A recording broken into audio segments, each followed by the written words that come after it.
আসসালামু আলাইকুম। প্রিয় দর্শক, আমার ধারণা সোশ্যাল মিডিয়ায় সেই বহুল প্রচারিত ভাইরাল হওয়া ভিডিওটা আপনারা মোটামুটি সবাই দেখেছেন অথবা শুনেছেন, এবং ভিডিওর পাশাপাশি এটা নিয়ে বিভিন্ন মিডিয়াতে, বিভিন্ন পত্রিকার অনলাইন ভার্সনে নিউজও হয়েছে। ঘটনা হলো রাজশাহীর দাউকান্দি সরকারি কলেজে অধ্যক্ষ এবং একজন নারী শিক্ষককে মারধর করা এবং কার্যালয়ে ভাঙচুর করা।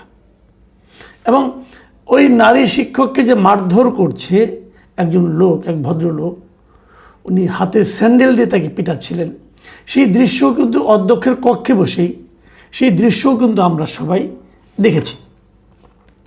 এরই মধ্যে কয়েকটা ভার্সন পাওয়া গেছে, এক একজন এক এক কথা বলছে। অনেকে বলছে এই নারী শিক্ষিকাই নাকি প্রথমে আপনার ওই বিরোধটা শুরু করেছিল, গালাগালি করেছিল, কাকে থাপ্পড় মেরেছিল, এগুলো বলা বলি হচ্ছে।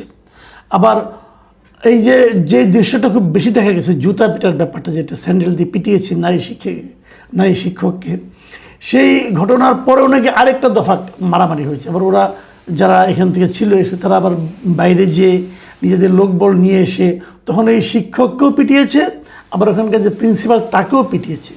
এবং এই পেটানোর পর শিক্ষক এবং প্রিন্সিপালের রক্তাক্ত দেহ একটা ভিডিও আমি দেখলাম, রক্তাক্ত অবস্থা তারা বসে আছেন। তারপর তাদেরকে চিকিৎসার জন্য রাজশাহী মেডিকেল কলেজে পাঠানো হয়েছে, ওখানে চিকিৎসা হচ্ছে কি, নিশ্চয়ই পরে মামলা টামলা কিছু একটা হবে জানি না। তো যারা এখানে এই কাজ অপকর্মটা করেছে তাদের মোটামুটি প্রাথমিক পরিচয় হলো তারা বিএনপির রাজনীতির সঙ্গে জড়িত। কেবল এটুকু বললে শেষ হয় না, আমি বরং অন্যভাবে বলি, তারা সরকারি দল যে বিএনপি তার রাজনীতির সঙ্গে জড়িত। কেবল বিএনপির কিন্তু কোনো মূল্য নাই, সরকারি দল হলে মূল্য আছে। আমাদের সমস্যাটা হলো ওই জায়গায়।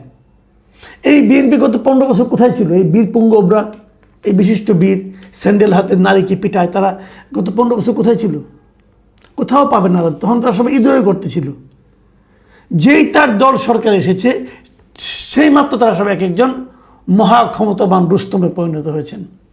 যার ইচ্ছা তারা ধমক দেয়, যার ইচ্ছা তারা পিটায়, স্যান্ডেল পিটা করে, নারীকে মারে, নারীর গায়ে হাত তুলে। আপনারা তো বলবেন আমি নারী শব্দটাকে আলাদা করে দেখছি কেন? হ্যাঁ, আলাদা করে দেখবো, আলাদা করে অবশ্যই দেখবো। সারা দুনিয়াতেই দেখে তো, সারা দুনিয়াতে 3টা মানুষের মধ্যে 3টা গ্রুপকে সম্পূর্ণ আলাদাভাবে দেখা হয় এবং তাদের গুরুত্ব সম্পূর্ণভাবে বাড়তি দেওয়া হয়। সেই 1 নম্বর কি শিশু, 2 নম্বর হলো বৃদ্ধ, 3 নম্বর হলো নারী। শিশু, বৃদ্ধ এবং নারী, এদেরকে আলাদা গুরুত্ব দিতে হবে আপনাকে, এটাই নিয়ম। তো যতদিন তারা সরকারি দলে না ছিল ততদিন কিন্তু তাদের এই বাহাদুরিটা দেখা যায় নাই। এখন সরকারি দলে হওয়াতে তারা সবাই এক একজন বাহাদুর হয়ে গেছে, আইন নিয়ে তাদের কোনো মাথা ব্যথা নাই। দেখেন, যেদিন এই ঘটনা ঘটেছে সেদিন কিন্তু ওই কলেজে ডিগ্রি পরীক্ষা চলছিল এবং ডিগ্রি পরীক্ষা উপলক্ষে সেখানে 144 ধারা জারি ছিল। তো যেখানে 144 ধারা জারি, সেখানে এই লোকগুলি ওই কলেজে ঢুকলো কীভাবে? কোন আইনে ঢুকলো? কে ঢুকতে দিল? এবং ঢোকার পর তারা কিন্তু বসে থাকলো কীভাবে? এগুলো জবাব কিন্তু কেউ দিচ্ছে না। আবার ধরেন আরও অনেকগুলি বিষয় এখানে কিন্তু আছে। সেই বিষয়গুলো জানা গেছে কি, যে ওখানে একজন নাকি মৎস্য ব্যবসায়ী গিয়েছিল এবং ওই মৎস্য ব্যবসায়ী এই শিক্ষককে পিটিয়েছেন এবং পরে মৎস্য ব্যবসায়ী লুঙ্গি পরে গিয়েছিল। কিন্তু লক্ষ্য করেন তো, কলেজে মৎস্য ব্যবসায়ীর কাজটা কি? মাস্তানি করতে গেছে। পরে তার ছেলেরা আরও বড় মাস্তান, তারা এসে পরে তাদেরকে আবার পিটিয়েছে। তো এই ঘটনার পর বিএনপি একটা তাৎক্ষণিক সিদ্ধান্ত নিয়েছে। আমি দেখলাম যে রুহুল কবির রিজভী ওনার স্বাক্ষরে একটা সিদ্ধান্তের বিজ্ঞপ্তি দেখলাম। ওনারা জয়নগর ইউনিয়ন বিএনপির যে সহসভাপতি আকবর আলী, তার বিরুদ্ধে অ্যাকশন নিয়েছে এবং তাকে বিএনপি প্রাথমিক সদস্য সহ সব পর্যায়ের দলীয় পদ থেকে বহিষ্কার করছে। মনে হচ্ছে ভালো, আচ্ছা ভালোই। আচ্ছা, আমরা একটু বরং দেখি যে বিভিন্ন রিপোর্ট যেগুলি বেরিয়েছে পত্রিকার। আমি একটা পত্রিকার রিপোর্টের কথা বলি, প্রথম আলো পত্রিকার কথা বলছি। প্রথম আলো রিপোর্টে এই ঘটনার জন্য তারা কাকে দায়ী করেছে একটু দেখি আমরা। সেখানে ওনারা প্রত্যক্ষদর্শী সূত্রে জানা গেছে, প্রত্যক্ষদর্শী বরাত দিয়ে তারা বলছে, স্থানীয় একজন মৎস্য ব্যবসায়ী বিএনপির কর্মী শাহাদাত আলী এই প্রদর্শক আলিয়া খাতুনকে স্যান্ডেল দিয়ে পিটিয়েছেন। শাহাদাত আলীর ছেলে লিটন ও কর্মচারী মাহবুর কলেজের অধ্যক্ষ ও প্রদর্শক আলিয়া খাতুনের উপর হামলা চালান। হামলার নেতৃত্ব দিয়েছেন জয়নগর ইউনিয়নের 4 নম্বর ওয়ার্ড বিএনপির সভাপতি এজদার, জয়নগর ইউনিয়ন কৃষক দলের সভাপতি জয়নাল আবেদিন, ব্যবসায়ী আফাজ উদ্দিন প্রমুখ। কিন্তু এখানে কিন্তু আমি বুঝলাম না জয়নগর বিএনপির সহসভাপতি আকবর আলী কোত্থেকে আসলো।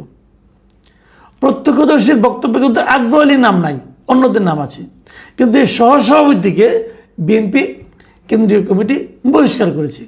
তারা এত দ্রুত কোথায় সিদ্ধান্তটা পেলো, কি পড়লো, কি দেখলো, কি জানলো, আকবর আলীকে তারা কেন বহিষ্কার করলো, এটা আমি এখন পর্যন্ত বুঝতে পারলাম না। এখন ঘটনা হচ্ছে এগুলো কেন হচ্ছে, আমি কিন্তু খালি একটা কলেজের কথা বলছি না। আপনারা দেখেন গত কয়েকদিন আপনারা নিশ্চয়ই খেয়াল করেছেন, কিন্তু এই তো কয়েকদিন আগে, সম্ভবত এক সপ্তাহখানেক আগে, সপ্তাহ অথবা 1.5 সপ্তাহ আগে, এই এপ্রিল মাসের 12-13 তারিখের ঘটনা হবে। এই ব্রাহ্মণবাড়িয়া নবীনগরে এই রাস্তার নিম্নমানের কাজ নিয়ে প্রশ্ন করায় স্থানীয় সরকার প্রকৌশল অধিদপ্তরের একজন প্রকৌশলীকে ওখানকার ঠিকাদার মারধর করছে, বাঁশ দিয়ে দৌড়িয়ে তাকে ওখান থেকে দূর করে দিচ্ছে। এই দৃশ্য কিন্তু ভিডিও আমরা দেখছি, এটা যে ঠিকাদার বাঁশ দিয়ে প্রকৌশলীকে দৌড়াচ্ছে, কারণ প্রকৌশলী প্রশ্ন করেছিল যে কাজের মান নিম্নমানের কাজ হচ্ছে, কাজ এটা করা যাবে না। হয়তো এর পেছনে বিহাইন্ড দ্য সিন অনেক ঘটনাও থাকতে পারে, আমি জানি না। এগুলি তো হয়, প্রকৌশলীরা ঘুষ টুস চায়, ঘুষ টুস খায়, খেয়ে পরে আবার তারপরে আবার আটকায়, অনেক আছে। কাজে যারা ঠিকাদার তারা হয়তো বিরক্ত হয়ে অনেক কিছু করতেও পারে, আমি জানি না বিহাইন্ড দ্য সিন কী আছে। কিন্তু আমার প্রশ্ন হলো, বিহাইন্ড দ্য সিন যাই থাকুক না কেন, আপনি একজন লোককে প্রকাশ্য দিবালোকে বাঁশ দিয়ে পিটানোর জন্য বাঁশ দিয়ে দৌড়িয়ে নিয়ে যেতে পারেন, এটা কেন? আবার তার 2 দিন পরেই দেখলাম 17 তারিখে এপ্রিল মাসের কুমিল্লার 14গ্রাম উপজেলার একটা মাদ্রাসায় একজন তরুণ শিক্ষককে মানে একটা কক্ষের দরজা জানলা বন্ধ করে অন্য একজন শিক্ষক মারধর করছে। কেন? যে মারধর করছে সে নাকি দাবি করে যে এই মাদ্রাসার আমি প্রতিষ্ঠাতা এবং সে শিক্ষকও বটে, এবং তার কথা আমাদের সবাই চলতে হবে, না চলে তাই দেশে উত্তম মাধ্যম দিয়ে চটথাপড় মারে। কেন শিক্ষক কেন আরেকজন শিক্ষককে পিটাবে? প্রকৌশলী কেন একজন ঠিকাদারের হাতে মার খাবে? অথবা একজন মৎস্য ব্যবসায়ী সে কেন একজন শিক্ষকের গায়ে হাত তুলবে? যে ভিডিওটা আমরা দেখেছি যে আপনার জুতো দিয়ে ওই শিক্ষককে পেটানো হচ্ছে, সেই ভিডিওতে যখন আমি দেখি, যখন তাকে পেটানো হয়, ওখানে কিন্তু প্রিন্সিপাল ছিলেন কলেজের, আরও প্রায় 7-8 জন ভদ্রলোক ছিলেন, এবং এই ঘটনার সময় তারা কেউ দুজনের কাউকেই ফেরানোর চেষ্টা করেন নাই, কেউ না, ওই স্যান্ডেলওয়ালা কেউ না, অথবা ওই শিক্ষিকাও না, কেউ কাউকে তারা থামানোর চেষ্টা করেন নাই। মানে তারা ঘটনাটা ঘটতে দিয়েছেন, মজা নিয়েছেন আর কি, মজা। তো এই যে বাস্তবতাটা, এটা আসলে কী প্রমাণ করে? আমরা কি একটা অস্থির জাতিতে পরিণত হয়েছি? কিছু হলে গায়ে হাত তুলি। আপনি তো কারো গায়ে হাত তুলতে পারেন না আইন অনুযায়ী, কারো গায়েই না ভাই। আপনি একজন রিক্সাওয়ালার গায়ে হাত তুলতে পারেন না, আর রিক্সাওয়ালাকে তো চটথাপড় মারাটা একটা নিয়মিত ঘটনায় পরিণত হয়েছে। পারেন না, কিন্তু আপনি করেন তো। কেন করেন? পৃথিবীর অন্য কোনো দেশে আপনি এই ধরনের পাবেন না। আপনার সঙ্গে আমার মিলল না, আমি আপনার সঙ্গে থাকবো না, চলে যাব। আপনি আমার বিরুদ্ধে কোনো বেআইনি কাজ করেছেন, আমি পুলিশের কাছে যাব, আদালতের কাছে যাব, আমি অথবা গ্রাম্য লোকের কাছে, স্থানীয় মাতবরের কাছে এই বিচার দিব, সালিশ হবে। আপনি তাৎক্ষণিক ব্যবস্থা নিয়ে নিচ্ছেন কেন? 2টো কারণে হয়। একটা কারণ হলো, যে পিটায় সে জানে আমি পিটালে আমার কোনো বিচার হবে না, কারণ আমার দল ক্ষমতায়, অতএব আমি পিটাতেই পারি, আমাকে তো কেউ কিছু করতে পারবে না, কারণ আমার হাতে ক্ষমতা আছে, সরকার আছে আমার। পুলিশ তো আমাকে দেখলেও আমাকে ধরবে না, পুলিশ তো আমাকে মারবে না, কাজে আমি পিটাতে পারি। আর দ্বিতীয় কারণ হলো যে আমার রাগ উঠে গেছে, এটা নিয়ে পরে হয়তো আমি বিচার টিচার পাবো না, মুরব্বীরা থামিয়ে দেবে, তো এখন রাগ উঠেছে, এখনই ঝালটা মিটিয়ে নেই। এগুলি একটা মানসিক সমস্যা। এই মানসিক সমস্যা পুরো দেশে কিন্তু ছড়িয়ে গেছে। কেবল যে গ্রামে ওই কলেজে তা না, পুরো দেশে আমরা কিন্তু প্রতিনিয়ত দেখতেছি। তো এখান থেকে বাঁচবেন কী করে? আমি মনে করি এই পুরো ঘটনাটা এখন থামানোর দায়িত্ব হলো সরকারের। সরকারকে বুঝতে হবে। দেখুন, আমি বিএনপিকে বলবো, যখন আওয়ামী লীগ সরকার চলে গেল, অন্তর্বর্তীকালীন সরকার আসলে ডক্টর ইউনূসের নেতৃত্বে, তখন কিন্তু সারা দেশে আপনারা অনেক নেতা নেত্রীকে বহিষ্কার করেছিলেন। কেন করেছিলেন? কয়েক হাজার। কারণটা কি? কারণটা তারা অবাধে চাঁদাবাজি করছিল, আপনাদের দলের ভাবমূর্তি নষ্ট করছিল, এই জন্য তাদেরকে আপনারা দল থেকে বের করে দিয়েছেন। ঠিক আছে, তখন কিন্তু আপনাদের দল ক্ষমতা আসে নাই। তখন বরং আপনাদের প্রতিদ্বন্দ্বী হিসেবে জামাত ছিল, যারা আপনাদেরকে বেইজ্জতি করতে পারতো, যারা আপনাদেরকে ডিফেম করতে পারতো। একটা ভয় ছিল, আতঙ্ক ছিল।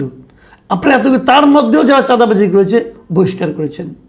ওকে, ক্ষমতায় আসার পর গত 2 মাসে কয়জনকে বহিষ্কার করেছেন? কেন করেননি? তার মানে কি চাঁদাবাজি থেমে গেছে ক্ষমতা আসার পর? আমাদের বাস্তব অভিজ্ঞতা কি বলে? আমাদের অভিজ্ঞতা বলে যে দল ক্ষমতায় এলে চাঁদাবাজি আরও বেড়ে যায়। তখন ক্ষমতায় আসেনি, তারপরেও যে চাঁদাবাজি চলেছে, আপনি যখন ক্ষমতায় এসেছেন তখন চাঁদাবাজি তার চেয়ে কয়েক গুণ বেড়ে গেছে। তাহলে এখন বহিষ্কার করছেন না কেন? তার মানে আপনি ধরে নিয়েছেন যে 5 বছর তো জনগণের কাছে আর মাপ চাওয়ার দরকার নাই, 5 বছর জনগণের কাছে আর ভালো হওয়ার দরকার নাই, আমি তো জিতেই গেছি। আবার 5 বছরের মাথায় যে আবার একটু শক্ত হব, জনগণকে বোঝাবো যে আমরা আপনাদের দল। বিষয়টা কি তাই? এখন তো আগে তো জনগণ তো একটু রাও শব্দ করতো, আমাকে আমার চাঁদাবাজি করছে, আমারটা নিয়ে যাচ্ছে। এখন তো সেই শব্দ করার তার সাহস পায় না, কারণ ক্ষমতায় তো ওনারাই, কিছু করলে তো জুতা পিটা।